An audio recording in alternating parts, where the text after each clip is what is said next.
Greetings and salutations, welcome to my channel. I'm Madison and today I'm going to be sharing with you my entire vintage and retro hat collection. The first hat I'm going to be talking about is this knit blue cap that I made myself. It is not without flaws. It was the first hat I had ever attempted to crochet. However, I am very pleased with it, and hopefully, if I continue to practice and get better at crocheting, I will be able to make better and more of these hats in the future. The next two hats are from Amazon, and I will be leaving a link to both in the description box below. The first hat is a very simple black sun hat with a ribbon around the crown and a bow at the back. It took me a very long time to be able to find a sun hat with a stiff brim.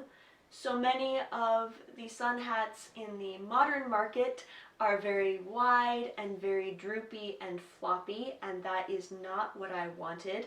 I wanted something with a shorter brim that was stiff, more like sun hats in the 1930s and 40s. The other hat that I purchased from Amazon was another sun hat. This one is a light brown, and this one, though it looks similar to the black sun hat, it is a little different. The black sun hat's edge curls up a little bit, while this one is just a straight brimmed sun hat. It's about the same size.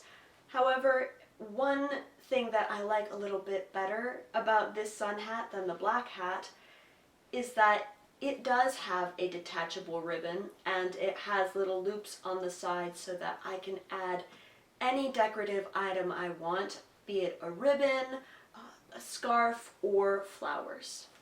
Speaking of flowers, my next hat is from the 1940s, and it has a lovely pink flower with a bow and beautiful, still intact veil. This is a very lovely hat. I bought it just this year. It does have some damage on the flower part, and it's very interesting to wear. I'm not really sure how to wear it, where to put it on my head. So most of the time I have it on display in my bedroom. I don't wear it all that often, but still it is a very beautiful piece, and it's wonderful to look at as well as wear. My next hat is from the 1950s from the brand Junior B. Inside it has this wonderful little 1950s label.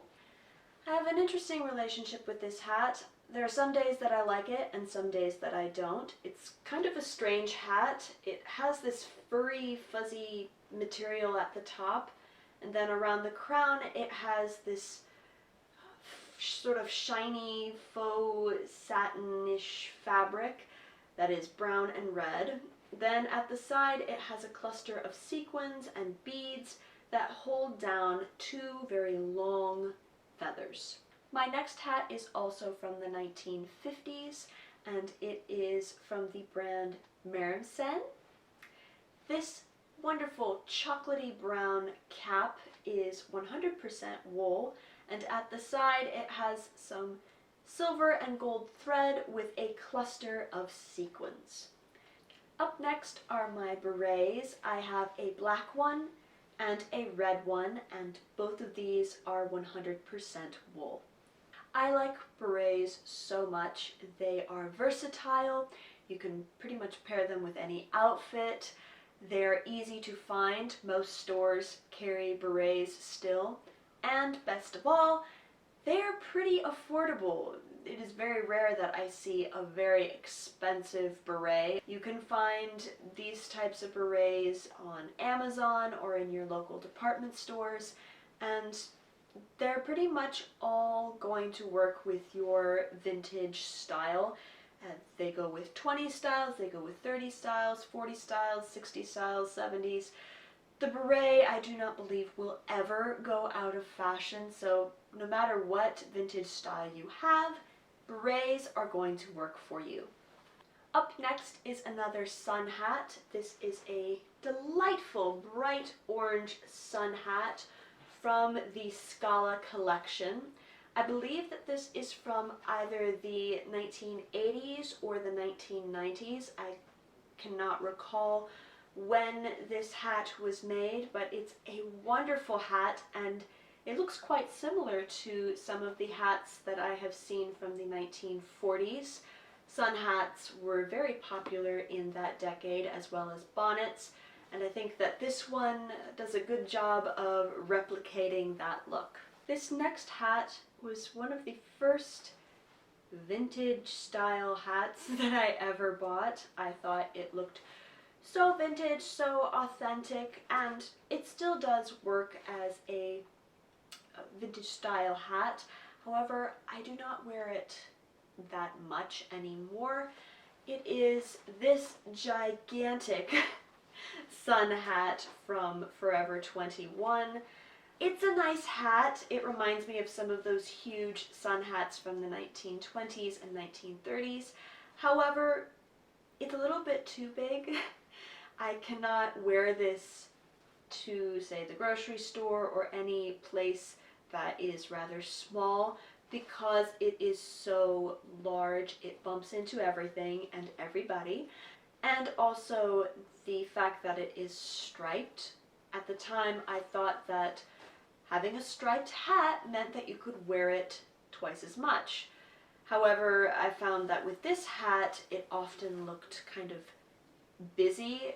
So it's not the best purchase I've ever made. It was very inexpensive, which kind of makes me feel a little bit better about buying it. And a lot of the time I find myself reaching for my other sun hats instead of this one, either because of the size or the color issue. My next hat would fall under the rookie mistake when it comes to shopping for vintage. It is this black hat with these fabric roses in the center, surrounded by all of these very extravagant feathers. Now don't get me wrong, this is a very nice hat. It's very fancy.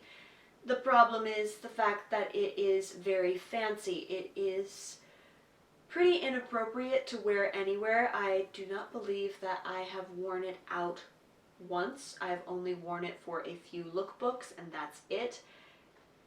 It sort of looks like something you would wear at the Kentucky Derby.